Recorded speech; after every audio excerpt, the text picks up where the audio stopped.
हे दोस्तों, मैं चिराग एक और वीडियो के साथ। तो आज हम देख रहे हैं बजटरी कंट्रोल का पार्ट। पिछली वीडियो में हमने स्टैंडर्ड कॉस्टिंग का लास्ट पार्ट कवर किया था, जिसमें मैंने आपको इलस्ट्रेशन बता दिया था फिक्स्ड ओवरहेड वेरिएंस से रिलेटेड। ठीक है, अब देखिए स्टैंडर्ड कॉस्टिंग और बजटरी कंट्रोल के जो एमसीक्यूज हैं वो एक साथ आ जाएंगे। बजटरी कंट्रोल की हमारी 2 वीडियो बनेगी, क्योंकि थियोरटिकल कॉन्सेप्ट इसका ज़्यादा है, प्रैक्टिकली इसके क्वेश्चन यानी न्यूमेरिकल क्वेश्चन जो भी होते हैं वो पूछे नहीं जाते हैं। क्योंकि देखिए बजट की बात कर रहे हैं तो उस केस में क्या आएगा, आपका सेल्स बजट आएगा, प्रोडक्शन बजट आएगा, मटेरियल बजट आएगा जिसमें आपका मटेरियल परचेज का बजट आता है, ओवरहेड बजट आता है, लेबर बजट आता है, प्लांट यूटिलाइजेशन बजट आता है, कैपिटल एक्सपेंडिचर आ गया, कैश बजट आ गया, जीरो बेस बजटिंग आ गई। तो जनरली देखिए जब इसके क्वेश्चन देखते हैं तो उस केस में बजट ही तो बनाना है, तो कैलकुलेशन का तो पार्ट इतना है नहीं। तो इस केस में मैं बोल सकता हूँ कि आपके छोटे छोटे क्वेश्चन तो बन नहीं सकते न्यूमेरिकल, तो इसमें थ्योरेटिकल पार्ट ही ज़्यादा पूछा जाएगा। तो आज हम देखेंगे सबसे पहले बजट क्या है, फिर बजटिंग का पार्ट, फिर बजटरी कंट्रोल क्या होता है, फिर उसके बेसिस में मैं बोल दूंगा कि फोरकास्ट और बजट में क्या डिफरेंस है वो भी देख लेंगे। फिर देखिए थ्योरेटिकल पार्ट और भी हैं, लेकिन मुझे लग रहा है कि मुझे आज क्या करवा लेना चाहिए, थोड़े से टाइप्स ऑफ बजट करवा देने चाहिए। फिर अगली वीडियो में हम ले लेंगे ऑब्जेक्टिव क्या होते हैं इसके, लिमिटेशन क्या होते हैं बजटरी कंट्रोल के, और भी थ्योरेटिकल पार्ट होगा वो अगली वीडियो में कवर कर लेंगे। तो सबसे पहले देखते हैं बजट क्या है। ठीक है, अब देखिए बजट क्या है, इसको आप एक एग्जाम्पल के थ्रू भी समझ सकते हैं, यानी घर के एग्जाम्पल के थ्रू ही। देखिए कि जैसे मेरी पत्नी को मैंने 50,000 रुपीज़ दे दिया और बोल दिया कि आगे आने वाले 3 महीने के लिए, इसके बाद मैं आपको कुछ नहीं दूंगा 3 महीने तक, तो इसी 50,000 में आपको क्या करना है, पूरे घर का खर्च चलाना है। तो उस हिसाब से क्या करेगी, परचेजिंग करेगी, एक्सपेंडिचर जो भी है वो करेगी, यानी कंट्रोल करने का काम करेगी। तो एक तरीके से वो उस हिसाब से क्या करेगी, प्लान सेट करेगी कि मुझे क्या क्या एक्सपेंडिचर करने हैं। ये नहीं कि वो 50,000 का कुछ भी ले लेगी कि आज उसके पास जो 50 पड़े हैं। तो उसको पहले से ही मैंने बता दिया कि आगे आने वाले 3 मंथ के लिए आपको मैंने पर्टिकुलर 50,000 दे रखे हैं। तो बजट में जनरली हम क्या बोलेंगे, एक फाइनेंशियल प्लान हो गया, ठीक है, जो कि फ्यूचर ऑपरेशन से रिलेटेड पार्ट का हो सकता है, जिसमें हम जनरली बोल सकते हैं कि फ्यूचर ऑपरेशन को हम आज ही क्या कर रहे हैं, एस्टिमेट कर रहे हैं और उस पर कंट्रोल करने का काम कर रहे हैं। या जनरली हम ये भी बोल सकते हैं कि हम क्या कर रहे हैं, फ्यूचर कॉस्ट को एस्टिमेट करने का काम कर रहे हैं, जो कि एक किसके थ्रू हो रहा है, बजट के थ्रू है। क्योंकि बजट एक क्या है, फाइनेंशियल या क्वान्टिटेटिव स्टेटमेंट है, जो कि एक डिफाइंड पीरियड ऑफ टाइम के लिए होता है, जो कि पहले ही बना लिया जाता है। तो आप बोल सकते हैं कि जैसे अगर मुझे बजट बनाना है 1 अप्रैल 20 से 31 मार्च 21 का, ठीक है, तो मैं क्या करूँगा, 1 अप्रैल से पहले ही पर्टिकुलर एक पूरा खाका या एक पूरा प्लान बना के तैयार कर लूँगा। उसके हिसाब से मैं पर्टिकुलर प्रोग्राम पॉलिसी सारी की सारी तय कर लूँगा, किसके बेसिस पे, बजट के बेसिस पे। तो आपने फाइनेंशियल बजट सुना होगा, जो कि जनरली आपको पता है कि फरवरी या उसके एंड में ही जनरली क्या होता है, पेश होता है। तो उस केस में आप देखते हो कि जैसे ही वो बजट पेश हुआ उसके बाद वो किसके लिए होता है, 1 अप्रैल से लेकर 31 मार्च के लिए होता है कि पर्टिकुलर हम इतना इतना क्या करेंगे, रेवेन्यू जनरेट करेंगे और उस पर इतना एक्सपेंडिचर करेंगे। तो वो पहले से ही सेट किया हुआ होता है, यानी पहले से एक तरीके से हमने सोचा हुआ होता है कि फ्यूचर में हम इतनी कॉस्ट इंकर करेंगे या इतना रेवेन्यू जनरेट करेंगे। तो वैसे ही आप भी सोच सकते हैं बिजनेस में कि आप इतनी फ्यूचर में सेल करेंगे, क्योंकि आपको पता है कि पास्ट एक्सपीरियंस के बेसिस पे आपकी कितनी सेल हुई है और आगे ट्रेंड के अकॉर्डिंग क्या सेल हो सकती है या क्या सिचुएशन के अकॉर्डिंग हो सकती है। तो आप पहले से ही प्रोग्राम पॉलिसी बनाएंगे। कितना मटेरियल आप परचेज करोगे तो आपने जनरली मटेरियल बजट बना दिया। कितनी मैं बोल सकता हूँ कि आप प्रोडक्शन करोगे तो आपने प्रोडक्शन बजट बना दिया। आपका कितना कैश रिसिप्ट होगा, कैश डिसबर्समेंट होगा, कितना कैश पेमेंट हो गया होगा, तो आप कैश बजट बना रहे हो। तो यहाँ पे यही बोल रहा है, a budget is a financial and और क्वांटिटेटिव स्टेटमेंट, ठीक है, prepared prior to a defined period of time. तो बोल रहा है प्रायर टू, यानी उससे पहले बनाया जाता है किसी पर्टिकुलर पीरियड के लिए। तो फ्यूचर पीरियड से रिलेटेड आज ही हम क्या कर रहे हैं, पहले से एक स्टेटमेंट बना रहे हैं of the policy to be pursued during the period for the purpose of attaining a given objective. तो आपको पता है कि इस पर्टिकुलर पीरियड के दौरान जो भी पॉलिसी होगी उसको हम आज ही क्रिएट कर रहे हैं, किसके फॉर्म में, बजट के फॉर्म में, जो कि पॉलिसीज परस्यू कब होगी, उस पर्टिकुलर पीरियड के दौरान, ठीक है, during the period for the purpose of attaining a given objective. क्योंकि आपको क्या करना है, उस पर्टिकुलर पीरियड जो भी एंड होगा उस वक्त तक देखना है कि आपका जो ऑब्जेक्टिव है वो पूरा हुआ है या नहीं हुआ। तो ये किसने बताया, chartered Institute of Management accountant London, Seema London, ठीक है। अब बजटिंग की जब भी हम बात करते हैं, बजट तो आपका हो गया, या बजट को ऐसे भी बोल सकते हैं कि एक सिस्टमेटिक प्लान है जिसमें आप क्या कर सकते हो, मैन पावर, मटेरियल या जितने भी रिसोर्सेज है उसको कैसे यूटिलाइज करना है वो पहले से ही तय कर रहे हो और पहले से ही प्लान कर रहे हो। तो बजटिंग क्या हो गया, एक तरीके से कि उस बजट को क्या कर रहे हो, आप प्रिपेयर कर रहे हो और उस बजट को यूज़ कर रहे हो। तो वो जनरली कौन करेगा, मैनेजमेंट यूज़ करेगा, पर्सन यूज़ करेंगे, डिपार्टमेंट यूज़ करेंगे। तो डिपार्टमेंट, मैनेजमेंट जो भी उस पर्टिकुलर बजट को क्या कर रहा है, प्रिपेयर कर रहा है और उस बजट को क्या कर रहा है, यूज़ कर रहा है, ताकि उसके ऑब्जेक्टिव पूरे के पूरे क्या हो जाए, एकम्प्लिश हो जाए। तो उस केस में क्या करेगा, जो भी पर्टिकुलर मैन है, मैन पावर, मटेरियल, रिसोर्सेज जो भी हो गए, फाइनेंशियल या कैसे भी रिसोर्सेज हो गए, उसको वो क्या कर रहे हैं, यूज़ कर रहे हैं। जैसे मैंने आपको बताया था कि कॉस्ट क्या है, एक पर्टिकुलर एक्सपेंडिचर बताया था मैंने कि आपका जनरली क्या हो रहा है, मटेरियल आप परचेज कर रहे हो और उसको आप फिनिश गुड्स तक कन्वर्ट कर रहे हो, आपकी जो भी कॉस्ट लग रही है, ठीक है। कॉस्टिंग क्या है कि जनरली हम बोल सकते हैं कॉस्ट को कैलकुलेट करने का तरीका, या एक तरीके से एक प्रोसेस हो गई या टेक्निक हो गई। तो बजटिंग भी क्या है, एक प्रोसेस है जिसके थ्रू हम क्या कर रहे हैं, बजट प्रिपेयर कर रहे हैं और बजट को क्या कर रहे हैं, यूज़ कर रहे हैं। तो बजटिंग में भी यही बोल रखा है। तो यहाँ देख सकते हैं क्या बोल रहा है, budgeting is the process of preparing and using budgets to achieve management objectives. तो ये तो बोल दिया कि यहाँ पे हम क्या कर रहे हैं, बजट को प्रिपेयर कर रहे हैं और बजट को यूज़ कर रहे हैं, उससे रिलेटेड एक ये प्रोसेस है, उसे हम बोलते हैं बजटिंग, जिससे मैनेजमेंट के ऑब्जेक्टिव अचीव हो सके। अब देखिए मैनेजमेंट के ऑब्जेक्टिव में जनरली क्या होता है, ये बोल रहा है कि प्लानिंग से रिलेटेड पार्ट आ गया, कोऑर्डिनेशन आ गया और कंट्रोल आ गया। अब प्लानिंग के अंदर भी बहुत सारे होते हैं ऑब्जेक्टिव, कोऑर्डिनेशन के अंदर भी होते हैं, कंट्रोल के अंदर भी ऑब्जेक्टिव होते हैं। देखिए मैंने अलग अलग तो नहीं बताया ऑब्जेक्टिव, सारे एक साथ कवर कर लिए, लेकिन देखिए अगर आप अलग अलग करो तो आपको किसी रेफरेंस बुक में अलग अलग भी दिख जाते हैं। चाहे मैं आपको इस वीडियो में या अगली वीडियो में ये अलग अलग भी दिखा दूंगा, वैसे मैंने कवर नहीं किए हैं फिर भी। तो ये बोला it is a systematic approach for accomplishing the planning, coordination and control responsibilities of management by optimally utilizing the given resources। देखिए सीधी सी बात है कि हम बजट बना रहे हैं तो उस हिसाब से हम क्या चाहते हैं कि जो हमारे एक्चुअल एक्सपेंडिचर या हम जो भी रेवेन्यू की बात कर रहे हैं, जैसे सेल्स की बात कर रहे हैं, तो वो हम टारगेट जो भी है वो अचीव कर सकें। ठीक है, अगर हम एक्सपेंडिचर की बात कर रहे हैं तो उससे हम ज़्यादा डेविएट ना हो, हम जो एक्सपेंडिचर बोल रहे हैं उतना ही करें, उससे ज़्यादा ना करें या उससे एक्सपेंडिचर कम ही करें। तो बजट में हम यही चाहते हैं, कहने का मतलब जितने हमारे पास मनी पड़ा है उतना ही हम यूज़ करना चाहते हैं, उससे ज़्यादा हम यूज़ ना करें। तो हमारे पास जो रिसोर्सेज हैं उसको हम ढंग से यूटिलाइज़ करें, ऑप्टिमली यूटिलाइज़ करें, इफेक्टिवली और एफिशिएंटली यूटिलाइज़ करें। तो मैनेजमेंट चाहता है। तो मैनेजमेंट क्या करेगा, प्लान करेगा, कोऑर्डिनेट करेगा और कंट्रोल करेगा। बस नॉर्मल पार्ट है। ठीक है, अब डिटेल का पार्ट है तो चाहे मैं आपको अगली वीडियो में बता दूंगा। अब देखिए बजटरी कंट्रोल का पार्ट बोल रखा है, तो इसमें देखिए बजट भी आता है। आपको पता है कि बजट क्या है, एक स्टेटमेंट। ठीक, बजट क्या है, जो कि आपको पता है कि इंडिविजुअल हम बोल सकते हैं कि डिपार्टमेंट वाइज बन सकता है। जैसे प्रोडक्शन डिपार्टमेंट के लिए प्रोडक्शन बजट मेन है, परचेज डिपार्टमेंट के लिए क्या है, मटेरियल परचेज से रिलेटेड मेन है, सेल्स डिपार्टमेंट के लिए सेल्स बजट मेन है।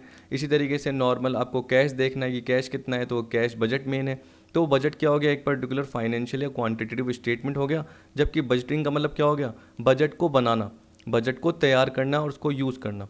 जबकि बजटरी कंट्रोल में क्या हो गया, एडिशनल फीचर आ जाएंगे। जैसे जैसे देखिए पर्टिकुलर जो भी डिपार्टमेंट है, या हम बोल सकते हैं कि डिपार्टमेंट से रिलेटेड जो भी मैनेजर हो गया, एग्जीक्यूटिव हो गए, उनकी क्या रेस्पॉन्सिबिलिटी रहेगी। जो भी हमने बजट बनाया है, हमें पता है कि बजट एक तरीके से फाइनेंशियल स्टेटमेंट है। बजट एक क्या है, इंडिविजुअल ऑब्जेक्टिव है डिपार्टमेंट के, जो कि बजटिंग के थ्रू यानी उसके थ्रू बनाया जाता है। और उसके बाद क्या है, एग्जीक्यूट करने का काम कौन करेंगे, मैनेजमेंट करेंगे। तो आपको पता है कि जब भी साथ साथ क्या होता है, एक्चुअल एक्सपेंडिचर हो रहे हैं या एक्चुअल सेल आपकी हो रही है, तो आप देख रहे हो कि जो सेल्स बजट बनाया है वो एक तरीके से टारगेट ढंग से अचीव हो पा रहा है या नहीं हो पा रहा। तो आप बीच में क्या करोगे, करेक्शन के तरीके भी कर सकते हो, क्योंकि आपको बीच में लग जाएगा कि यार ईयर एंड तक हम क्या कर सकेंगे। क्योंकि अगर आपने 1 ईयर का बजट बनाया और आपको 5 मंथ बाद ही पता चला कि यार अभी तक तो सेल इतनी हुई नहीं है, यानी हमने आधी सेल भी अभी अचीव नहीं करी है और 5 to 6 मंथ हो चुके हैं, तो आप पहले से ही सोच लोगे कि कुछ ना कुछ डिफ़िकल्टी आ गई होगी या कुछ ना कुछ गड़बड़ आ गई होगी, तो उसको आप सही करने की कोशिश करोगे। तो एक तरीके से ये भी हो सकता है कि लास्ट में जो भी आपका रिजल्ट आया, तो एक्चुअल और हम बोल सकते हैं जो भी बजट का पार्ट, उसको आप कंपेयर कर रहे हो और उस बेसिस पे क्या कर रहे हो, रिवीजन कर रहे हो, एनालिसिस कर रहे हैं। मैनेजमेंट क्या कर रहा है, जो भी गलती हुई है उसको देख रहा है कि कहाँ पे गलती हुई है, ताकि आगे इस टाइप से गलती ना हो। ठीक है, और ऑब्जेक्टिव क्यों नहीं अचीव हो पाए या हो गए तो बहुत अच्छी बात है। फिर उस बेसिस पे क्या करेंगे, एक और अगली बार नया बजट सेट करेंगे जो कि हायर बजट होगा, ये बोल सकते हैं। तो यहाँ पे बोल रहा है कि ये देखिए budgetary control is intimately connected with budgets. तो ये बोल रहा है कि जनरली ये बजट से कनेक्ट होता है। The Chartered Institute of Management Accountant, वही सीमा लंदन, उसने डिफाइन किया बजटरी कंट्रोल को, the establishment of budgets relating the responsibility of executive to requirement of a policy. तो यहाँ पे देखिए बोल रहा ना कि responsibilities of executive to the requirement of a policy. तो बजट में जो भी आपने क्या करा, पहले से ही एक फाइनेंशियल प्लान, एक पॉलिसी तय की है, तो उससे रिलेटेड एग्जीक्यूटिव्स की क्या रेस्पॉन्सिबिलिटी है। तो एक तरीके से आप डेलीगेशन ऑफ अथॉरिटी, रेस्पॉन्सिबिलिटी, इसकी भी बात कर रहे हो, समझ गए। And the continuous comparison of actual with budgeted results, either to secure by individual action the objective of that policy और to provide a firm basis for its revision. तो यहाँ पे देखिए ये बोल रहा है, ढंग से पढ़िए, and continuous comparison of actual with budgeted result either to secure by individual action the objectives of that policy, कि यहाँ पे जो पॉलिसी के ऑब्जेक्टिव है वो इंडिविजुअल एक्शन के थ्रू अचीव हो पा रहे हैं या नहीं हो पा रहे। तो आप एक्चुअल को बजट से कंपेयर कर रहे हो, फिर देख रहे हो कि हाँ यार बजटेड सेल्स जो सोची थी वो एक्चुअली में कंप्लीट हो चुकी है, बल्कि उससे ज़्यादा ही हो चुकी है, बहुत अच्छी बात है। एक्सपेंडिचर जो सोचे थे उससे कम ही हुए या उतने ही हुए, बहुत अच्छी बात है। तो इंडिविजुअल एक्शन के थ्रू अचीव हो पाया, नहीं हो पाया। और to provide a firm basis for its revision, तो इसका मतलब फर्म को एक क्या करेगा, बेसिस प्रोवाइड करेगा, क्योंकि मान के चलिए कि इस साल का बजट आपने देखा, उसके बेसिस पे एक्चुअल भी आपने देख लिया, इसी बेसिस पे आप क्या करोगे, अगले साल का बजट भी तैयार करोगे। तो एक तरीके से आपको बेस प्रोवाइड कर रहा है रिवीजन का, यानी वापस से आप एनालिसिस कर रहे हो और उसके बेसिस पे अगले बजट की तरफ बढ़ रहे हो कि आपके ऑब्जेक्टिव पूरे हुए हैं या नहीं हुए। तो यहाँ पे देखिए ये बोल रहा है Rowland and Williams in their book entitled budgeting for management control has given the difference between budgeting and budgetary control as follows. देखिए इनकी बुक थी, ये बोल रहा है कौन सी थी, बजटिंग फॉर मैनेजमेंट कंट्रोल, उसमें इन्होंने डिफरेंस बता दिया कि बजटिंग और बजटरी कंट्रोल में डिफरेंस क्या है। तो यहाँ पे बोल दिया budgets are the individual objective department, मैंने आपको बताया था, etceteras, whereas budgeting may be said to be the act of building budgets. जबकि बजटिंग का मतलब क्या हो गया, एक वो पर्टिकुलर प्रोसेस जिसके थ्रू हम बजट प्रिपेयर करते हैं और बजट को क्या करते हैं, यूज़ कर सकते हैं। अब देखिए बजटरी कंट्रोल में क्या हो गया, इट एम्ब्रेसेस ऑल दिस, इसका मतलब क्या हो गया, बजट भी आएगा और बजटिंग भी आएगा। इसके अलावा एंड इन एडिशन, यानी इसके अलावा और क्या आता है, include the science of planning the budgets themselves and the utilisation of such budget to effect an overall management tool for the business planning. देखिए आपको पता है कि बजटरी कंट्रोल एक क्या है, मैनेजमेंट का टूल है, ये कोई सब्स्टिट्यूट नहीं है कि मैनेजमेंट की जगह काम आएगा। मैनेजमेंट इस बजटरी कंट्रोल की क्या करेगा, हेल्प लेगा और उसके बेसिस पे क्या करेगा, एफिशिएंटली डिसीजन मेकिंग करेगा। ये पता कर पाएगा कि जो सेल्स डिपार्टमेंट है वो एफिशिएंट है या इनएफिशिएंट है। ठीक है, तो यहाँ पे हम बोल सकते हैं कि क्या बोल रहा है, and the utilisation of such budget to effect an overall management tool for the business planning and control. तो आपको पता है कि प्लानिंग करनी है, कंट्रोल करना है जो भी एक्सपेंडिचर पे, या हम चाहते हैं कि हमारा रेवेन्यू बढ़ जाए या रेवेन्यू जो है वो हमने अचीव किया है, जो भी टारगेट है वो अचीव किया है नहीं किया। तो उस बेसिस पे हम देखना चाहते हैं कि कंट्रोलिंग का पार्ट भी हो और जो हमने प्लानिंग सोची थी वो मैनेजमेंट इफेक्टिवली अचीव कर पा रहा है या नहीं कर पा रहा। वो किसके थ्रू होगा, बजटरी कंट्रोल के through. Thus a budget is a financial plan and budgetary control result from the administration of the financial plan. तो इसका मतलब क्या हो, फाइनेंशियल प्लान को जो चला रहे हैं वो कौन चला रहा है, मैनेजमेंट। तो मैनेजमेंट इस बजटरी कंट्रोल के टूल को ढंग से यूज़ कर रहा है या नहीं कर रहा। ठीक है, सीधी सी बात है। तो मैंने आपको बताया कि बजट क्या एक फाइनेंशियल प्लान है जिसके थ्रू आप मैन पावर, मटेरियल या अदर रिसोर्सेज को क्या करते हो, यूटिलाइज करते हो। तो वो कौन करता है, मैनेजमेंट यूटिलाइज करता है। तो मैनेजमेंट कंट्रोल देखना चाहता है, तो उस केस में वो किसका यूज़ कर रहा है, बजटरी कंट्रोल का यूज़ कर रहा है, जिसमें कुछ भी नहीं है, सीधी सी बात है। देखिए कमेटी बनेगी, बजट के चार्ट होते हैं, बजट की रिपोर्ट होती है, बजट मैनुअल होता है, ऐसे मैंने बहुत सारे आगे पार्ट कवर कर रखे हैं। थ्योरेटिकल बहुत सारा पार्ट है, याद रखना।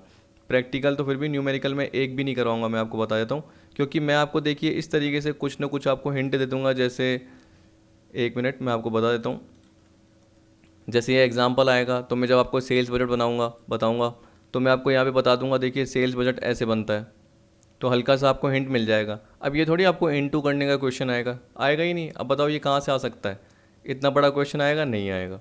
तो देखिए ये प्रैक्टिकली एक तरीके से पॉसिबल ही नहीं है कि आपका न्यूमेरिकल फॉर्म में इस टाइप से क्वेश्चन आ जाए।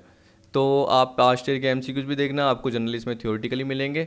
मैं स्टैंडर्ड और बजटिंग दोनों के एक साथ एमसीक्यूज आपको प्रोवाइड कर दूंगा। स्टैंडर्ड मैंने आपको पढ़ाई दिया और बजटरी कंट्रोल आपका हो रहा है। यहाँ पे आपको बोल दिया फोरकास्ट और बजट में क्या डिफरेंस है। तो देखिए जल्दी देख लेते हैं। फोरकास्ट का मतलब क्या हो रहा है कि हम किसी पर्टिकुलर इवेंट की बात कर रहे हैं और बोल रहे हैं कि वो फ्यूचर में होगी, तो हमने एस्टिमेट कर दिया, हमने अंदाज़ा लगा दिया। जैसे हमने क्या बोल दिया फ्यूचर में कि यार हमारी सेल इस साल तो कितनी हुई, 10 लाख हुई, अगले साल 10 लाख का 10% और हो जाएगी, मतलब 11 लाख हो जाएगी। ठीक, लेकिन हमने उस हिसाब से अगर प्लान किया, पॉलिसीज़ बनाई, तो तब क्या आ जाता है, बजट आ जाता है। तो अगर आपने सिर्फ फोरकास्ट किया है तो बजट नहीं है, लेकिन बजट के अंदर क्या आ रहा है, आपका फोरकास्ट का पार्ट भी आ रहा है। यही तो आ गया कि आप क्या कर रहे हो, सबसे पहले ही स्टार्ट क्या कर रहे हो, फोरकास्ट कर रहे हो, उसके बेसिस पे ही फिर बजट स्टार्ट हो जाता है और उसके बेसिस पे आप क्या करते हो, प्लान बनाते हो, एक पर्टिकुलर पॉलिसी बनाते हो, जिसको आप क्या करते हो, मैनेजमेंट क्या करता है, उसको एग्जीक्यूट करता है। तो बजट एक तरीके से क्या हो गया, टूल हो गया जो कि मैनेजमेंट की क्या कर रहा है, हेल्प कर रहा है कि जो भी एक्चुअल वो काम कर रहे हैं, वो एग्जीक्यूट जो भी कर रहे हैं एक्चुअल काम, वो बजट के अकॉर्डिंग हो पा रहा है या नहीं हो पा रहा। तो यहाँ पे देखिए बोल रहा है forecast is a mere estimate of what is likely to happen, it is a statement of probable event which are likely to happen under anticipated condition during a specified period of time. तो जैसे मैंने आपको बोला ना, अगले साल मेरी 10% sales बढ़ेगी, या मैं इतना मटेरियल क्या करूँगा, परचेज करूँगा, वो आपने पहले से ही डिसाइड कर दिया, तो जनरली आप फोरकास्ट कर रहे हो।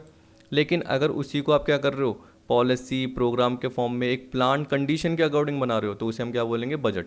Budget shows that policy and programme to be followed in a future period under plan condition. तो साथ में एक पॉलिसी प्रोग्राम ये भी आप सेट कर रहे हो, बस ये नहीं कि 10 लाख का 10% होगा, पर वो कैसे होगा सेल अचीव, वो भी आपको सेट करना है। तो वो भी पॉलिसी सेट करनी है, कैसे होगी, वो भी प्रोग्राम आपको सेट करना है। तो मतलब प्रॉपर प्लानिंग का पार्ट आपको करना है, और साथ ही साथ कंट्रोल का पार्ट भी आपको देखना है। Forecast being statement of future event do not connote any sense of control. तो देखिए बोल रहा है कि फोरकास्ट का मतलब क्या है, बस आप इवेंट को देख रहे हो कि लाइकली होने वाला है, उसको आपने पहले से बस सोच लिया, लेकिन उसमें कंट्रोल का पार्ट कुछ भी नहीं है, कंट्रोल का कुछ भी सेंस नहीं है। जबकि बजट क्या है मैनेजमेंट के लिए, tool of control, since its represents actions which can be shaped according to will. ठीक है, जो हमारी इच्छा है उसके हिसाब से हमारे जो भी एक्शन है वो हो पा रहे हैं अचीव या नहीं हो पा रहे, मतलब एक्चुअल काम हो पा रहा है या नहीं हो पा रहा, that it can be suited to the condition which may और मे नॉट हैपन। ठीक, तो आपको बोल रहा है कि ये कंडीशन को सूट करेगा या नहीं करेगा, बजट हमने पहले से देख लिया, और पर्टिकुलर प्लान के अकॉर्डिंग। अब आपको पता है कि अगर आपका एक्चुअल टारगेट अचीव नहीं हो पा रहा, तो आपके पास अल्टरनेटिव प्लान भी होते हैं। तो इस केस में हम बोल सकते हैं कि बजट में हम अल्टरनेटिव चीज़ भी सोच के रखते हैं कि अगर रिसोर्सेज यूटिलाइज ढंग से नहीं हो पाए तो उसको किसी अदर वे में कैसे यूटिलाइज कर सकते हैं, जबकि फोरकास्टिंग में ऐसा कुछ नहीं है। अब देखिए फोरकास्टिंग क्या बोल दिया, बजटिंग का एक प्रीलिमिनरी स्टेप है। It and with the forecast of likely event. बस आपने क्या सोचा कि यार परचेज क्या करूँगा, पिछले साल 1 लाख यूनिट खरीदी थी, या 1 लाख केजी मेटल खरीदा था, इस साल 120 केजी मेटल यानी 20% ज़्यादा परचेज करूँगा। तो जैसे आपने सोचा ख़त्म, बस पार्ट फोरकास्टिंग ख़त्म। लेकिन बजटिंग का मतलब क्या हुआ, it begins when forecasting and, क्योंकि उसके बाद ही आप क्या करोगे, प्लान पॉलिसी सेट करोगे। तो forecast are converted into budgets. ठीक है, फोरकास्ट का वाइडर स्कोप हो सकता है, क्यों, क्योंकि देखिए जनरली बजट जो भी होता है वो सिर्फ क्वांटिटेटिवली सोचा जा सकता है। ठीक है, जबकि फोरकास्ट तो हम क्या सोच सकते हैं कि यार मैनेजमेंट चेंज हो गया, ठीक है, जैसे मैंने आपको बोल दिया कि मैनेजमेंट पर्टिकुलर चेंज हो सकता है, या मैनेजमेंट में इनको अपॉइंट किया जा सकता है। तो यहाँ पे आप क्वालिटेटिव फिगर की भी बात करो ना कि क्वांटिटेटिव।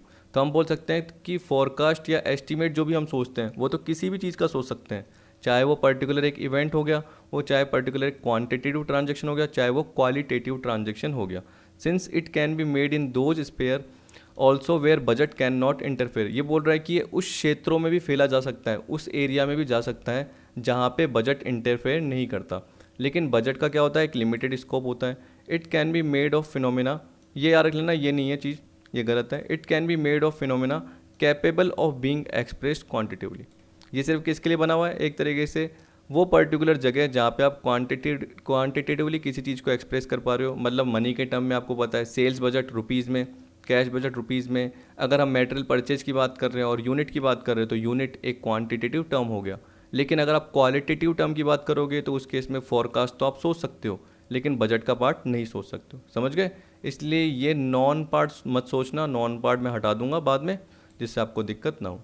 अब देखिए यहाँ पे एलिमेंट्स बोल रहा है, एलिमेंट्स वही सबसे पहले हम क्या करते हैं, अब आप देख सकते हैं सबसे पहला लाइन क्या बोल रखा है, यानी पहला एलिमेंट, या हम बोल सकते हैं कि एक तरीके से स्टेप क्या बोल रखा है कि आपको हर फंक्शन का बजट बनाना है। हर फंक्शन का मतलब क्या हो गया, सेल्स का हो गया अलग से, आपका प्रोडक्शन का अलग से हो गया, परचेज का अलग से हो गया, डिपार्टमेंट की बात कर सकते हो इसको जनरली, आपकी purchase department, production department, sale department.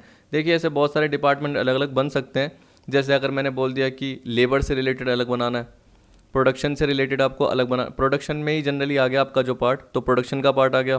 फिर हाँ, जैसे अगर आप प्रोडक्शन में बोलोगे तो उसमें यूनिट का पार्ट आता है और कॉस्ट से रिलेटेड आता है। तो कॉस्ट में जनरली आप बोल सकते हो लेबर का आपने बना दिया, ओवरहेड का बना दिया, इस तरीके से आपने अलग अलग बना दिया। तो वो आपके ऊपर है फंक्शंस के बेसिस पे और आपके डिवीजन या डिपार्टमेंट के बेसिस पे। तो सबसे पहले बोल रहा है कि बजट क्या करो, एस्टेब्लिश करो। फिर उसके बाद क्या कर रहे हो आप, आपको पता है कि अगर आपने बजट एक प्लान बना लिया तो आपका आप एक्चुअल पार्ट देख रहे हो कि एक्चुअल क्या हो रहा है, उस एक्चुअल पार्ट को जो भी आपने बजट बनाया था उससे कंपेयर कर रहे हो। तो ये बोला regular comparison of the actual performance with the budget to know the variation, मतलब कितना डेविएट हुए बजट से।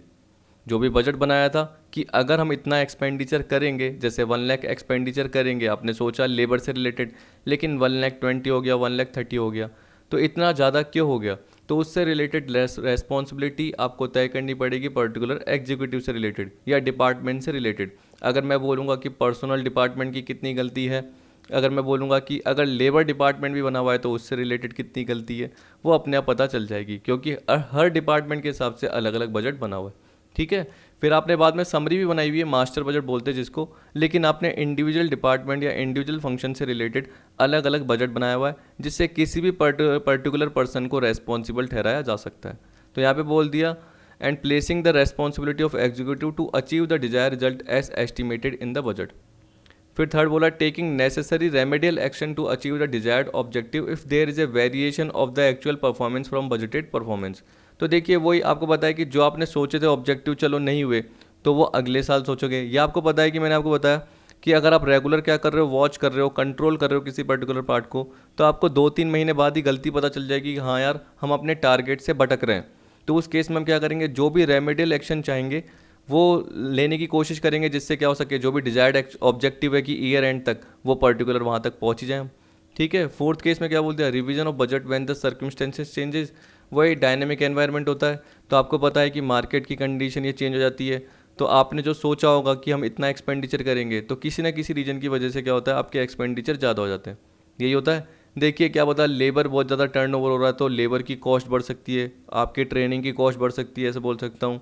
जैसे देखिए आपको मैं ये भी बोलता हूँ कि ट्रांसपोर्टेशन कॉस्ट भी बढ़ जाती है, तो उसकी वजह से भी आपके बिजनेस में फ़र्क पड़ता है, क्योंकि आपका बहुत सारा जो गुड्स है वो ट्रांसपोर्टेशन के थ्रू इधर उधर जाता है। जो एम्प्लॉयज़ हैं उनको आप जो ट्रांसपोर्टेशन के जो भी चार्जेस है वो आप पे करते हो। तो अगर पेट्रोल की प्राइस बढ़ गई, ठीक है, या ऑयल की प्राइस बढ़ गई, तो इससे क्या फ़र्क पड़ेगा, आपके बिजनेस पे फ़र्क पड़ेगा, ऐसा हो सकता है। तो ऐसे बहुत सारी चीज़ें होती है जो कि मार्केट के कंडीशन पे या मार्केट के एनवायरनमेंट पे डिपेंड करती है। तो उस केस पे क्या करोगे, आप अपने बजट को रिवाइज कर सकते हो। आपके बिजनेस की कुछ कंडीशन चेंज हो गई, कोई लीगल कंडीशन चेंज हो गई, गवर्नमेंट ने कुछ लॉ चेंज कर दिया जिससे आपके बिजनेस पे इम्पैक्ट पड़ गया।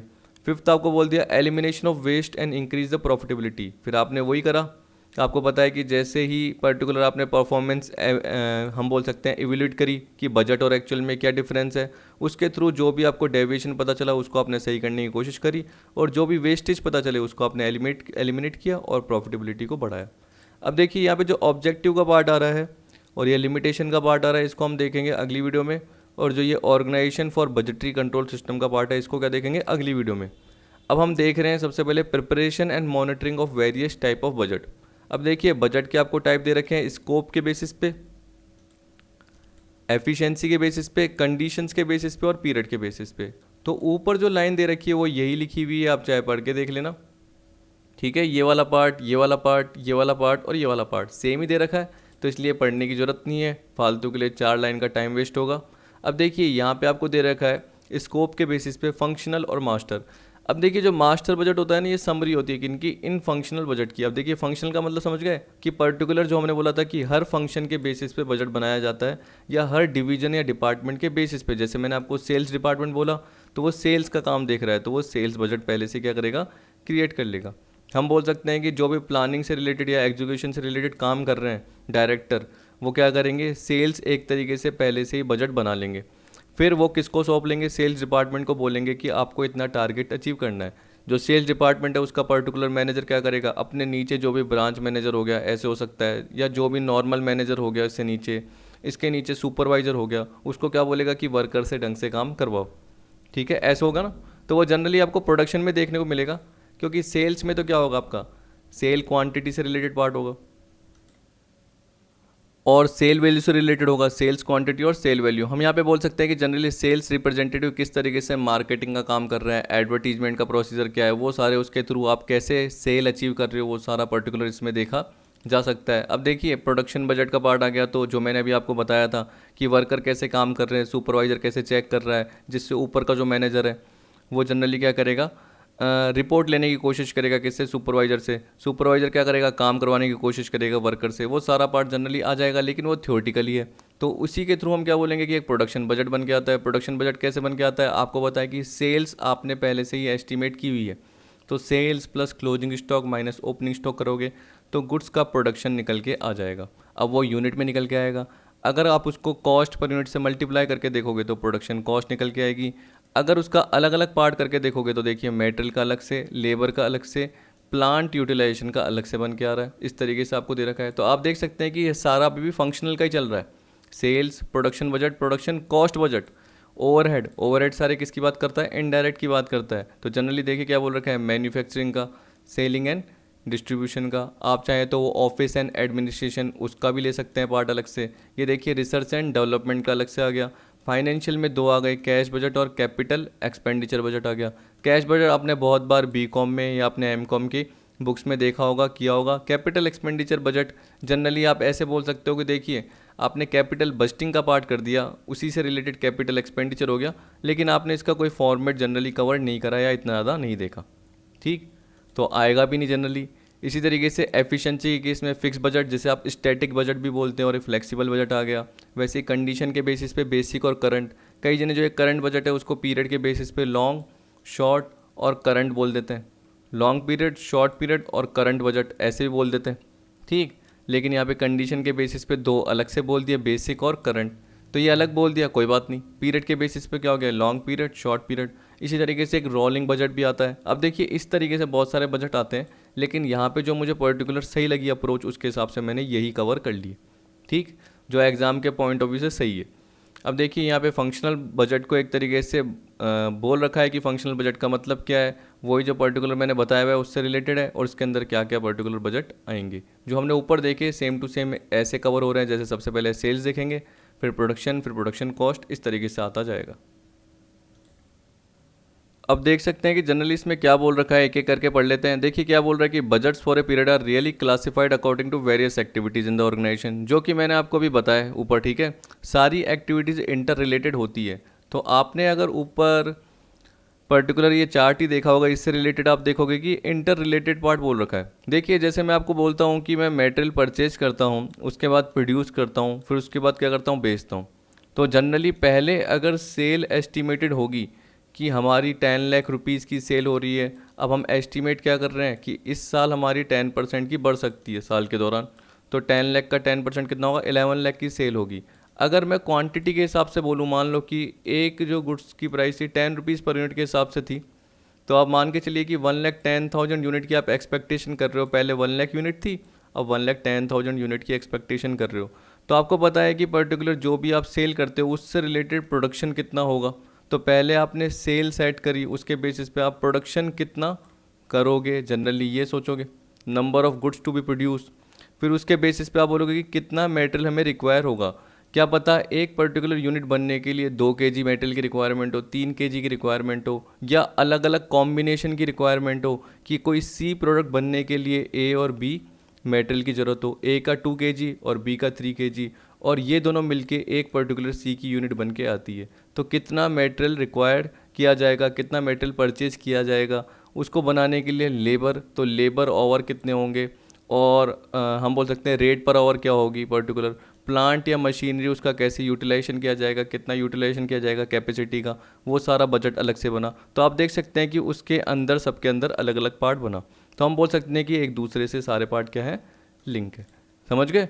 तो यहाँ पे यही बोल रखा है, the forecast for individual activities are prepared and coordinated with those of other activities and then consolidate to show the total effect of all the activities as a whole। देखिए आपने देखा कि एक फंक्शनल बजट है, ठीक है, फिर दूसरा क्या है, मास्टर बजट है, आपने ये देखा। तो जब आप ऊपर देखोगे आपको पता चलेगा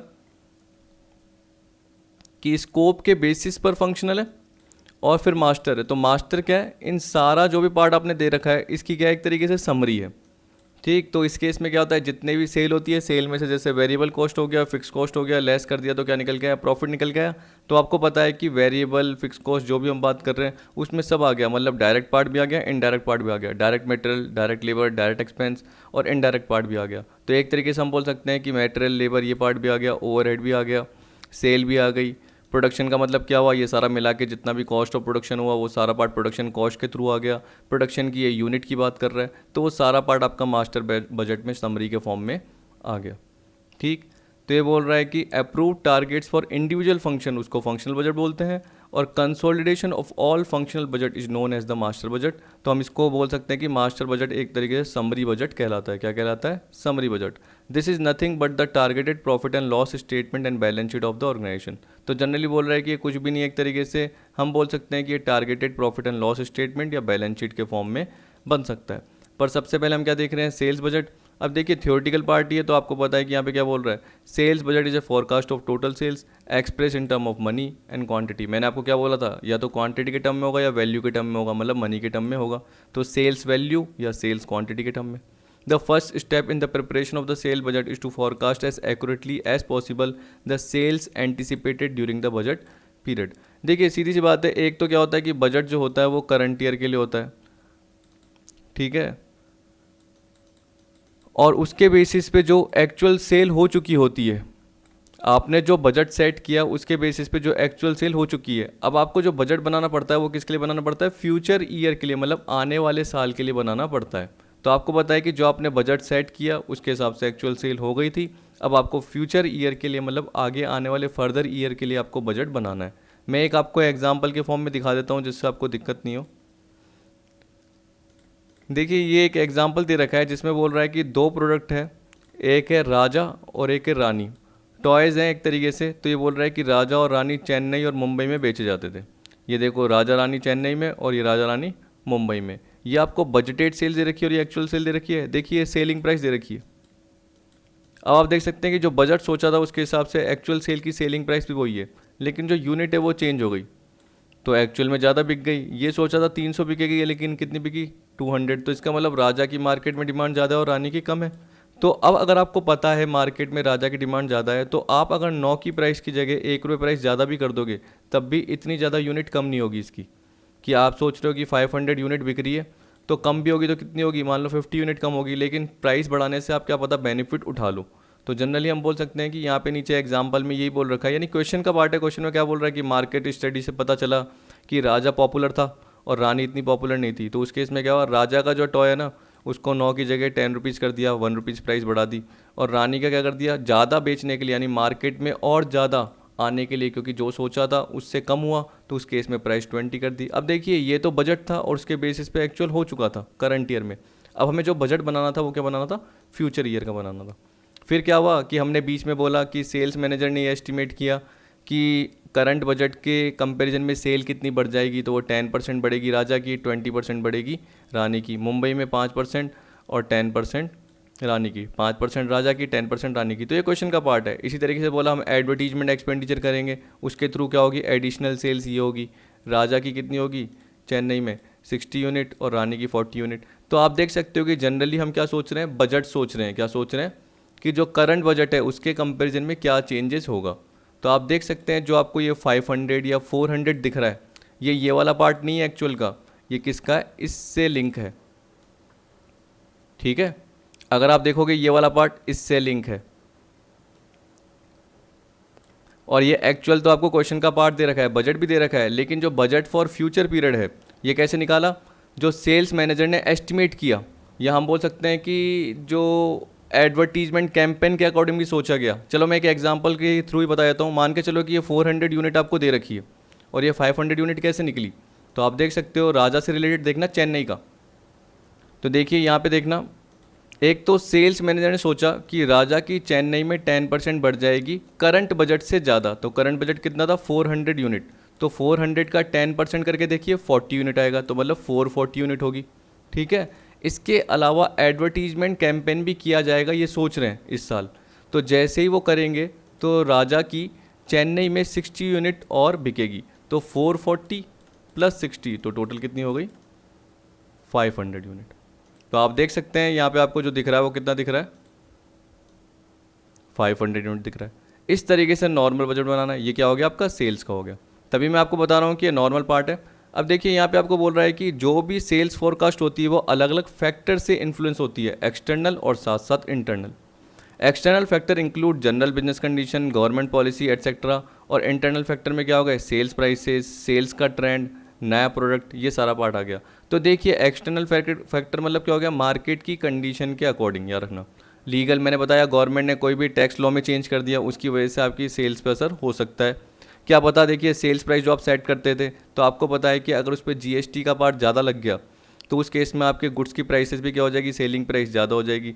अब क्या पता जहाँ बेचते थे वहाँ पे इतनी डिमांड नहीं रही हो क्योंकि सेल प्राइस ज़्यादा हो गई, ये भी हो सकता है, तो आपको अपना मार्जिन कम करना पड़ेगा, तो उससे बहुत ज़्यादा फ़र्क पड़ता है। तो ये बोल रहा है एक्सटर्नल फैक्टर और इंटरनल फैक्टर, और आप चाहो तो मैं और भी कवर करवा सकता हूँ एक्सटर्नल इंटरनल फैक्टर मिला के, लेकिन मैंने इतने लिखे नहीं है क्योंकि देखिए काम नहीं आते। और जब क्या होता है क्वेश्चन में आता है एग्जाम में तो आपको देखते ही पता चल जाता है कि कौन कौन से फैक्टर हैं। ये देखिए, following factor taken into consideration: past sale figure, salesman estimate, plant capacity, general trade position, order in hand, proposed expansion, seasonal fluctuation, ये सारे ध्यान रखने पड़ते हैं। मार्केट की demand, availability of raw material and other supply, financial position, nature of competition, cost of distribution, government control and regulation आ गया, political situation, तो पॉलिटिकल, लीगल, टेक्नोलॉजिकल सारी चीज़ें देखनी पड़ती है, मार्केट की डिमांड देखनी पड़ती है, रॉ मटेरियल कितना अवेलेबल है, उसके बेसिस पे हम सेल कर पाएंगे या नहीं कर पाएंगे, क्योंकि उस हिसाब से हमें प्रोडक्शन करना है और उस हिसाब से हमें बेचना है।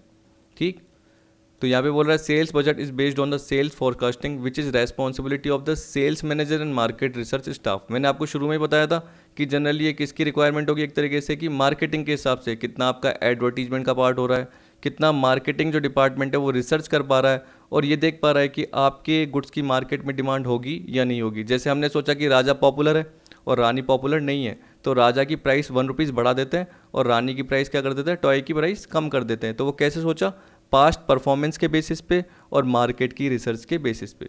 तो sale budget is regarded as the keystone of budgeting, समझ गए। इसी तरीके से आपको दे रखा है ये प्रोडक्शन बजट, ये भी देख लेते हैं। अब देखिए जनरली इसमें क्या बोल रहा है, production budget is forecast of the production for budgeted period. अब जनरली जब भी आप प्रोडक्शन बजट देखते हो तो वो यूनिट बेसिस पे ही होता है, और अगर आप कॉस्ट की बात करते हो तो वो वैल्यू बेसिस पे हो जाता है, यही बोल रहा है। तो देखिए इसलिए प्रोडक्शन का अलग दे रखा है ना, वो प्रोडक्शन कॉस्ट का अलग है बिल्कुल। ये 1 का मतलब क्या हुआ, आप फंक्शनल देख रहे हो, फंक्शनल में आपका फर्स्ट जो हो गया वो सेल्स बजट है, दूसरा क्या है प्रोडक्शन है, और तीसरा क्या आपका प्रोडक्शन कॉस्ट है।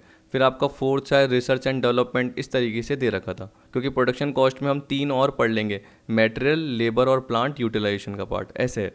ठीक है, ये बोला it is prepared in 2 part. अब देखिए यहाँ पे जानबूझ के प्रोडक्शन के 2 पार्ट बोल दिए, एक तो यूनिट वाले पार्ट में और एक कॉस्ट वाले, लेकिन हमने कॉस्ट को अलग से कवर कर दिया है। जनरली बोल रहा है कि जब भी आप प्रोडक्शन बजट की बात करते हो तो यूनिट में भी बात करते हो, रुपीज़ में भी बात करते हो। जब आप रुपीज़ में बात करते हो तो वो कॉस्ट को डिनोट करता है, और यूनिट को बात करते हो तो इसका मतलब क्या हुआ, कितना यूनिट जनरली आपको प्रोड्यूस करनी है। तो production value budget for the physical unit of the product to be manufactured and the cost of manufacturing budget detailing the budgeting cost. तो जनरली ये बोल रहा है कि 2 पार्ट में होता है, production value budget for the physical unit of the product to be manufacture, कितनी यूनिट्स मैन्युफैक्चर की जाएगी, and the cost of manufacturing budget detailing the budgeted cost. तो आपको पता है कि इसमें क्या आएगी, मेटेरियल की कॉस्ट कितनी है, लेबर की कॉस्ट कितनी है, प्लांट का कैसे यूटिलाइजेशन किया गया तो प्लांट की कॉस्ट कितनी है, प्लांट यूटिलाइजेशन बजट आ गया एक, तो वो पार्ट आ जाएगा। यहाँ पे बोल दिया the main step involve in the preparation of production budget are production planning, consideration of capacity, integration with sales forecast, inventory policies and management's overall policy. ये याद रख लेना, एक तरीके से आपके काम आ सकता है, क्योंकि जब भी क्या होता है थियोरटिकल पार्ट आता है, पास्ट ईयर के एमसीक्यूज आप देखोगे या कुछ भी, तो कुछ ना कुछ आपके ट्रू, या हम बोल सकते हैं कि करेक्ट इनकरेक्ट के फॉर्म में, या ये बोल सकता है कि देखिए मेन स्टेप बोल दिए इसमें, तो मेन स्टेप के फॉर्म में आपके कोई पार्ट आ जाएगा। तो कैसे न कैसे करके आपके पास्ट ईयर के एमसीक्यूज में थियोरटिकल पार्ट बहुत ज़्यादा आता है, इसलिए मैं ज़्यादा से ज़्यादा आपका थियोरटिकल पार्ट ही कवर कराने की कोशिश करता हूँ। यहाँ पे आपको क्या बोल दिया कि मेन स्टेप आपके प्रोडक्शन बजट का जब भी आप पार्ट देखते हो उसके प्रिपरेशन में क्या क्या इंक्लूड है, production planning, consideration of capacity, integration with sales forecast. तो आप देखिए सबसे पहले प्रोडक्शन की प्लानिंग का पार्ट है, फिर कैपेसिटी कितनी आप यूज़ कर पा रहे हो। आप देख सकते हो कि जब भी हम प्रोडक्शन की बात करते हैं तो उस केस में हम देखते हैं कि मैन लेबर कितना अवेलेबल है, और साथ साथ हम बोल सकते हैं कि मशीन का कैसे यूटिलाइजेशन होगा, या हम कितनी कैपेसिटी का यूज़ कर सकते हैं, 70%, 80%, 90%। इंटीग्रेशन विथ सेल फोरकास्ट, जो हमने सेल फोरकास्ट सोचा उसके हिसाब से गुड्स प्रोड्यूस हो पाएगा या नहीं हो पाएगा। इन्वेंट्री पॉलिसीज़ क्या है, यानी फीफो लीफो वेटेड एवरेज किस तरीके से यूज़ कर रहे हैं, तो उस केस में स्टॉक कैसे वैल्यू होगा। एंड मैनेजमेंट ओवरऑल पॉलिसीज़, और मैनेजमेंट की जो भी पॉलिसीज़ हैं कि किस तरीके से वो प्लान को एग्जीक्यूट कर रहे हैं। Operation of A production budget result in A various advantage. अब देखिए बोल रहा है कि प्रोडक्शन बजट के ऑपरेशन के थ्रू बहुत सारे एडवांटेज हो सकते हैं, उनमें से मेन बता रखे हैं optimum utilisation of productive resources of the enterprise, क्योंकि आपको पहले से आपने बजट सेट कर रखा है तो जो भी डेविएशन है वो आपको पता चल जाएगा, और अगली बार की जो भी गलतियाँ होगी उसमें एक तरीके से क्या होगा, इतना ज़्यादा मैं बोल सकता हूँ इतनी ज़्यादा गलतियाँ नहीं होगी और इंप्रूवमेंट के चांसेस भी आपके बने हुए रहेंगे। Production of goods according to schedule enabling the concern to adhere to delivery dates, proper scheduling of factor of production, ये बोल दिया। देखिए जनरली इसका मतलब यही हो गया कि आप बोल सकते हो कि जो भी प्रोडक्शन से रिलेटेड रिसोर्सेज है, लेबर बोल सकते हैं, मशीनरीज बोल सकते हैं, ठीक है, उनका कैसे फाइनेंशियल जो भी रिसोर्सेज है उनका कैसे यूटिलाइज किया जा रहा है प्रॉपर, क्योंकि आपको पता है कि जब भी प्रोडक्शन करते हैं अगर आपने बजट एस्टिमेट किया है वो प्रॉपर नहीं हुआ तो आपका बहुत सारा वेस्टेज होने का चांस भी हो सकता है। उसी तरीके से बोलते हैं कि जो भी प्रोडक्शन हुआ गुड्स का वो अकॉर्डिंग हम बोल सकते हैं कि देखिए जब भी प्रोडक्शन होगा तो हमें क्या करना पड़ेगा, जितना भी आउटपुट है वो निकालना पड़ेगा, और जो भी डिलीवरी है उसके अकॉर्डिंग पूरा का पूरा काम हो रहा है नहीं हो रहा। मैं जैसे बोल सकता हूँ कि मेटेरियल अगर मैंने परचेज़ किया तो मुझे टाइमली मिल रहा है नहीं मिल रहा, जैसे मेरी अप्रोच है उसके अकॉर्डिंग मेरे पास जो मेटेरियल है वो आ रहा है या नहीं आ रहा, तो वो अगर हम देखेंगे बजट के हिसाब से और एक्चुअल के हिसाब से वो पूरा प्रॉपर हो रहा है या नहीं हो रहा। फैक्टर ऑफ प्रोडक्शन की जो बात कर रहा है वो प्रॉपर शेड्यूलिंग हो रही है या नहीं हो रही, कहने का मतलब लेबर है वो प्रॉपर अरेंज हो रहे हैं या नहीं हो रहे, जो भी हमें फाइनेंशियल रिसोर्स की रिक्वायरमेंट है, हमारे को लैंड की ज़रूरत है वो हमें प्रॉपर मिल रहा है या नहीं मिल रहा, उससे रिलेटेड जो भी एक्सपेंसेस की बात कर रहा है वो प्रॉपर पे हो रहे हैं या नहीं हो रहे। तो जैसे हमने जो बजट सेट किया और जो हमने एक्चुअल पार्ट बोला वो एक तरीके से प्रोडक्शन के थ्रू पता चल जाएगा, ठीक है, क्योंकि प्रोडक्शन के थ्रू ही आगे आपको प्रोडक्शन कॉस्ट का पता चलता है, और प्रोडक्शन कॉस्ट में आपका मटेरियल, लेबर, ओवरहेड, जनरली ये सारा पार्ट आ जाता है। ओवरहेड तो नहीं आता क्योंकि ओवरहेड तो अलग से है, क्योंकि प्रोडक्शन कॉस्ट में तो हम डायरेक्ट की बात करते हैं, तो मटेरियल, लेबर और प्लांट का पार्ट आता है। अब देखिए प्रोडक्शन में आपको बोल दिया sales plus closing stock minus opening stock, तो मैं आपको एक क्वेश्चन के थ्रू बता देता हूँ हल्का सा, क्योंकि मैंने आपको क्या बताया कि देखिए पूरे क्वेश्चन तो मैं आपको नहीं करवाऊंगा, लेकिन मैं आपको हल्के हल्के से पॉइंट समझा दूंगा, क्योंकि एग्जाम में नहीं आते, लेकिन आ गया तो इस टाइप का आ सकता है और ये आपको आता ही है। क्योंकि देखिए मैंने आपको बोला लिंक कीजिए कि अगर आप सेल्स एस्टिमेट कर रहे हो तो वो कैसे एस्टिमेट कर रहे हो। मान के चलो कि अगर आप आज परचेज करते हो मटेरियल, मटेरियल से क्या होता है, गुड्स प्रोड्यूस होता है, ठीक है, प्रोडक्शन के बाद क्या होती है, सेल होती है। तो आपने पहले सेल्स एस्टीमेट सोचा, उसके हिसाब से सोचा कि कितना गुड्स प्रोड्यूस किया जाएगा, उसके लिए कितना रॉ मटेरियल परचेज किया जाएगा। तो देखिए मटेरियल का पार्ट अभी बाद में आएगा प्रोडक्शन कॉस्ट के थ्रू, जिसे हम क्या बोलते हैं, मटेरियल परचेज बजट, ठीक है, लेकिन अभी हम क्या बोल रहे हैं, प्रोडक्शन बजट। तो प्रोडक्शन में क्या बोल दिया, कितना गुड्स प्रोड्यूस किया जाएगा, तो sales plus closing minus opening, इसका मतलब उल्टा पार्ट हो जाता है, sales plus closing minus opening, यानी उल्टा पार्ट हो गया। अब इस केस में याद रखना कि जनरली जो ये प्रोडक्शन है वो नेट है या ग्रॉस है, वो कैसे पता करोगे। देखिए अगर आपको लॉस का पार्ट दे रखा है कि 10% लॉस हुआ, तो जैसे ही आपने कैलकुलेट किया और निकला तो ये नेट प्रोडक्शन ही होगा, और जैसे उसमें आप 10% जो भी लॉस का पार्ट है यूनिट ऐड करोगे तो ग्रॉस प्रोडक्शन निकल के आ जाएगा, क्योंकि आप उल्टी अप्रोच रख रहे हो। जब उल्टी अप्रोच रख रहे हो तो क्या कर रहे हो, जो क्लोजिंग आपका लेस होता है उसको ऐड कर रहे हो, ओपनिंग जो ऐड होता है उसको लेस कर रहे हो, तो आप नेट प्रोडक्शन की तरफ पहुँचे। नेट में जैसे ही आप लॉस का पार्ट जोड़ोगे तो क्या निकल के आ जाएगा, ग्रॉस प्रोडक्शन का पार्ट निकल के आ जाएगा, लॉस से पहले कितना प्रोडक्शन था वो निकल के आ जाएगा। तो अगर पर्टिकुलर ये एग्जांपल देखोगे तो ये बोल रहा है कि अगले साल से रिलेटेड जो सेल्स थी, तो देखिए सेल्स एस्टिमेटेड पहले से ही दे रखा है, यानी सेल बजट पहले से ही दे रखा है 50,000 यूनिट का, और हर यूनिट को बनाने के लिए ये बोल रहा है कि 2 यूनिट मेटल ए की और 3 यूनिट मेटल बी की। देखिए मैंने आपको भी बताया नहीं है, ये मेटल बजट से रिलेटेड है तो इसको छोड़िए, अभी हम फिनिश गुड्स की बात कर रहे हैं। तो जनरली ये बोल रहा है कि जो भी सेल करते हैं उससे रिलेटेड जो फिनिश प्रोडक्ट है उसका ओपनिंग बैलेंस 10,000 तो ये है, और नीचे देखना इसका क्लोजिंग बैलेंस 14 ये है। तो देखिए जो प्रोडक्शन निकलेगा वो ऐसे निकल के आ जाएगा। तो क्या करा, 50 + 14, क्योंकि ये क्लोजिंग है और ये ओपनिंग है, तो प्रोडक्शन कितना निकल के आया, 54 निकल के आया। देखिए अभी जो वो 2 यूनिट और 3 यूनिट की बात कर रहा था ना, वो जनरली क्या था, इससे मल्टीप्लाई होंगे और मेटल परचेज बजट का पार्ट आएगा, और उसमें भी रिवर्स पार्ट आएगा क्योंकि ये मेटल की बात कर रहा है, जबकि यहाँ पे किसकी बात कर रहा है, आपके फिनिश गुड्स की बात कर रहा है। तो इस तरीके से आपको सोचना है, सिंपल सा पार्ट, इतना टिपिकल नहीं सोचना। क्वेश्चन की लिमिटेशन है इसलिए मैं नहीं करवा सकता, क्योंकि मैं अगर आपको क्वेश्चंस का पार्ट कराऊंगा तो मेरी 4-5 वीडियो बन जाती है, और मेरे हिसाब से तो 100 या 120 वीडियोस फालतू की किसकी बन जाएगी, अकाउंटिंग एंड ऑडिटिंग की बन जाएगी, जबकि आपका इतना पार्ट आता नहीं है क्वेश्चन का। ठीक, अब आपको प्रोडक्शन कॉस्ट बजट दे रखा है तो it may be further classified as under, इसमें सबसे पहले वही मेटल बजट, जिसको जनरली हम बोल सकते हैं कि मेटेरियल टू बी परचेज, कितना मेटेरियल परचेज किया जाएगा।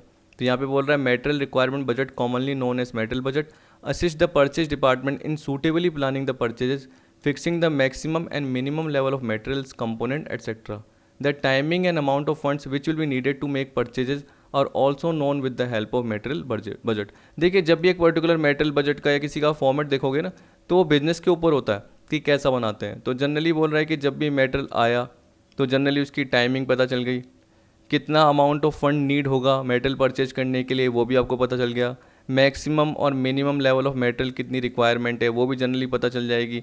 तो जैसे आपने वो चैप्टर पढ़ा होगा कि मैनेजमेंट ऑफ इन्वेंट्री, जिसमें आप क्या करते हो इकोनॉमिक ऑर्डर क्वांटिटी का पार्ट देखते हो, तो इस तरीके से आप अलग अलग प्रोसीजर फॉलो कर सकते हो जिससे एक तरीके से वो मेटेरियल बजट को मेंटेन करने में आपकी क्या करेगा, हेल्प करेगा। तो क्या करता है मैनेजमेंट, ज़रूरी नहीं है टूल्स ऑफ मैनेजमेंट एक ही यूज़ करता है, इसके अलावा बहुत सारे टूल्स भी यूज़ कर सकता है। देखिए जैसे हमने ये एग्जाम्पल अभी देखा था जिसमें हमने प्रोडक्शन का पार्ट देखा, तो इस लाइन में क्या बोल रहा था, each unit of product require 2 unit of material A and 3 unit of material B. मैंने अभी आपको बताया कि जो प्रोडक्शन का पार्ट है वो तो आपके फिनिश गुड्स से निकल के आ गया, क्योंकि आप सोचिए कि आप क्या करते हो, अगर आपका जो भी पर्टिकुलर प्रोडक्शन हुआ गुड्स का, तो आपने क्या बोला गुड्स मैंने प्रोड्यूस किया, ठीक है, उसमें आप क्या करते हो प्लस अगर ओपनिंग स्टॉक जोड़ देते हो और लेस क्या कर देते हो क्लोजिंग स्टॉक लेस कर देते हो किसका, फिनिश गुड्स का, तो आपको पता चल जाता है कि जनरली आपने कितना सेल किया, आपने कितना सेल किया। अगर सेल में आप क्लोजिंग जोड़ देते हो जो कि आपने जोड़ा और ओपनिंग लेस कर देते हो तो आपका गुड्स के प्रोडक्शन का पार्ट निकल के आ जाता है। अब यही नेट है, यही ग्रॉस है, क्योंकि लॉस का पार्ट नहीं दे रखा। अगर लॉस का पार्ट दिया होता तो ऐड कर लेते, मान के चलो कि 10% लॉस दिया होता तो आप क्या करते, 54/90 पे है तो इंटू 10 पे कितना होगा, तो कितना निकल के आता 6000 का, तो वो 6000 का लॉस हुआ। जैसे आप ऐड करोगे तो आपको पता चला कि लॉस से पहले प्रोडक्शन कितना था, 60,000 था। अब चाहे आप निकाल के देख लेना 60,000 का 10% 6000 लॉस निकल के आ रहा है, तो एक तरीके से वेरीफाई हो गया कि आपका जो ग्रॉस प्रोडक्शन था वो 60,000 था, लेकिन यहाँ नहीं दे रखा। लेकिन यहाँ पे क्या बोल दिया, आप मेटेरियल परचेज, मेटेरियल परचेज में आप देखिए ए का क्लोजिंग और ओपनिंग दे रखा है, ये ए का ओपनिंग है और बी का ओपनिंग है। इसी तरीके से नीचे आपको क्या दे रखा है, ए और बी का क्लोजिंग दे रखा है। और साथ में आपको ये भी बोल रखा है कि जो भी आपका गुड्स प्रोड्यूस हुआ है उसके लिए मेटेरियल कितना रिक्वायरमेंट होता है, ए का आपका 2 यूनिट और बी का 3 यूनिट मेटेरियल। अगर आपको दिक्कत हो रही है तो मेटेरियल को केजी मान लीजिए और फिनिश गुड्स को आप क्या कर दीजिए, यूनिट सोच लीजिए। तो आपको पता है कि ये बोल रहा है कि 50,000 यूनिट आपने बेची है, जिसके लिए गुड्स जो आपने प्रोड्यूस किया, जो आपने कैलकुलेट किया वो 54,000 यूनिट है। 54,000 की यूनिट प्रोडक्शन के लिए 2 मेटेरियल लग रहे हैं, एक तो ए और एक बी। ए का 2 kg, देखिए मैंने यहाँ पे यूनिट की जगह इसको केजी मान लिया जिससे आसानी रहेगी, और बी का 3 kg, ठीक है। तो आप देख लीजिए 54 × 2 और 54 × 3, तो कितना निकलता है, ये रहा ये वाला पार्ट। तो ये मेटेरियल कंज्यूम्ड बता रहा है। अब आपको पता है कि मेटेरियल कंज्यूम कैसे निकलता है, opening stock of raw material plus purchase of raw material minus closing stock of raw material, तो आपका क्या निकल के आएगा, मेटेरियल कंज्यूम निकल के आएगा। अगर आप क्या करोगे, मेटेरियल के साथ प्लस क्लोजिंग ऐड कर दोगे और ओपनिंग लेस कर दोगे तो आपका मेटेरियल परचेज निकल के आ जाएगा कि मेटेरियल टू बी परचेज कितना है, ठीक है। तो 1,08,000 प्लस 13 1,21,000, उसमें से 12 गया तो 1,09,000 आ गया। ये जो 13 और 12 है ये आपको दे रखा है ऊपर, तो इस तरीके से आपको कैलकुलेशन का पार्ट दे रखा होगा। लेकिन ये कैसे निकाला, 54 × 2 और 54 × 3, समझ गए। तो कंज्यूम निकल के आ गया, मतलब एंड का पार्ट निकल के आ गया, और आपको कहाँ पहुँचना है, ऊपर पे पहुँचना है। तो समझ गए, सेल एंड की दे रखी थी और आपको प्रोडक्शन तक पहुँचना था। प्रोडक्शन आपको दे रखा है, आपको मटेरियल टू बी परचेज तक पहुंचना है, मतलब आपको नीचे से ऊपर पहुंचना है। तो इसमें रिवर्स ही करना पड़ेगा। तभी क्या बोल रहे थे कि जो भी फंक्शन बोल रहे हैं वो इंटरकनेक्टेड है, एक दूसरे से कनेक्टेड है। अब देखिए मैं आपको और पार्ट बताता, लेकिन मुझे लग रहा है कि अगली वीडियो में बताऊंगा। क्यों, क्योंकि लाइटिंग का थोड़ा सिस्टम वो हो रहा है, और नहीं तो पूरी वीडियो क्या हो जाएगी, मेरी एंड हो जाएगी, मुझे वापस से बनानी पड़ेगी। तो अभी मैं पर्टिकुलर पार्ट यहीं पे ही ख़त्म कर रहा हूँ। अगली वीडियो में सारा का सारा पार्ट कवर कर लेंगे, चाहे अपन को कितना भी टाइम लगे, क्योंकि मेरे को वैसे भी इसका पूरा पार्ट एंड कराना ही है। तो मैं जल्दी जल्दी आपको क्या कराऊंगा, फिर लेबर बजट, प्लांट यूटिलाइजेशन, इस तरीके से कवर कराता जाऊंगा, क्योंकि नॉर्मल पार्ट है। और अगर मुझे कोई इलस्ट्रेशन मिले तो जैसे मैंने अभी आपको समझाए थोड़े थोड़े, वैसे वैसे आपको समझाता जाऊँगा, ताकि थोड़ी सी आपको नॉलेज तो मिलती रहे। ठीक है, तो आई होप आपको वीडियो पसंद आई होगी। वीडियो देखने के लिए थैंक यू।